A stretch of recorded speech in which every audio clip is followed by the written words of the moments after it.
వేదిక మీద ఉన్న పెద్దవాళ్ళు లేరు నాకు తెలిసి. అది సారీ అండి.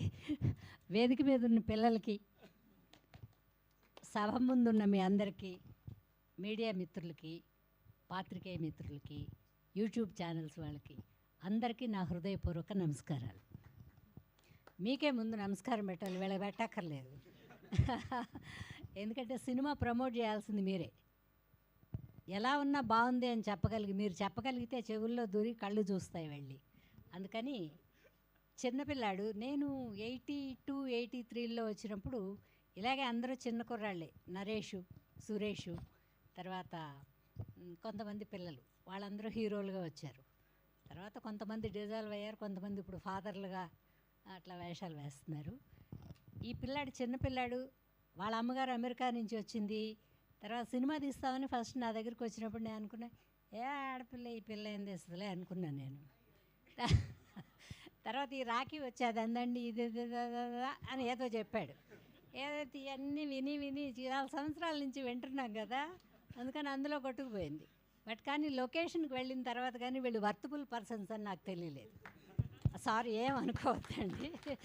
లొకేషన్లో ఇలాంటి మే, ఏప్రిల్ ఎండల్లో తీసుకెళ్ళి బాగా ఉతికి బండకేసి, ఎలా ఉతికేసి ఆరబెట్టలేదులేండి, మేమే ఆరిపోయాం. సరే, సినిమా అయితే చాలా బాగుందండి. ఎందుకు బాగుంది అంటున్నానంటే, ఒక తరం వాళ్ళు ఏమీ సంపాదించకుండా సంపాదించింది పోగొట్టినా ఇంకొక తరం వాళ్ళు సంపాదించాలని కోరుకోవాలి. అలా కోరుకున్నదే ఈ సినిమా. మా మనవడు కార్తీక్, తను కష్టపడి వాళ్ళ అమ్మా నాన్న కోరికని నెరవేర్చి మమ్మల్ని మళ్ళీ ధనవంతుల్ని చేస్తాడు ఈ సినిమాలో. అంటే సినిమా కాబట్టి ధనవంతుడా అంటారేమో, ఇప్పుడు అందరూ ధనవంతులే అండి. అమెరికా వెళ్ళి చదువుకుంటే ధనవంతులు, ఆస్ట్రేలియా వెళ్ళి చదువుకుంటే ధనవంతులు. అలాగే నా మనవడు ఎక్కడికి వెళ్ళడు, ఉన్న ఊళ్ళోనే ఉండి కష్టపడి నిజాయితీగా మమ్మల్ని నిలబెడతాడు, మాకు పేరు తీసుకొస్తాడు. అది సినిమా కథ నాకు తెలిసి. అవతల ఏముందో ఆవిడ చెప్పలేదు డైరెక్టర్. కానీ వర్తబుల్ అండి. సూపర్ లేడీ అండి, సూపర్గా డైరెక్ట్ చేసింది. మీరు చూడండి, మీరు బ్లెస్ చేస్తారు తప్పకుండా. ఆవిడ మేడం విజయ నిర్మల గారి లాగా ఇంకా చాలా సినిమాలు చేసి అమెరికా వదిలి ఇండియాకు వచ్చి సినిమాలు చేస్తారు. బాగుంటారని కోరుకుంటూ, మా ప్రొడ్యూసర్ గారికి కొంచెం ఇన్ని డబ్బులు ఇవ్వండి, ఎక్కువ అడగంగానే మేము. వాళ్ళు ఖర్చు పెట్టిన దాని మీద కొంచెం ఇవ్వండి, ఇంకో సినిమా తీస్తారు. మంచి కథలు తీస్తారు, సంసారపక్షమైన కథ కాబట్టి అలాంటి సినిమాలే రాధికా జయంతి గారు తీస్తారని కోరుకుంటూ, మా యూనిట్లో వర్క్ చేసిన వర్కర్స్ అందరికీ నా హృదయపూర్వక అభినందనలు తెలియజేసుకుంటున్నాను.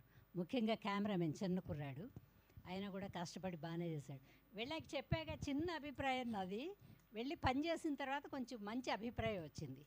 అలాగే మీరు సినిమా చూస్తే మీకు కూడా మంచి అభిప్రాయం వస్తుందని కోరుకుంటూ, మీ అందరికీ నమస్కారం. మమ్మల్ని సక్సెస్ చేయండి అని కోరుకుంటూ సెలవు తీసుకుంటాం.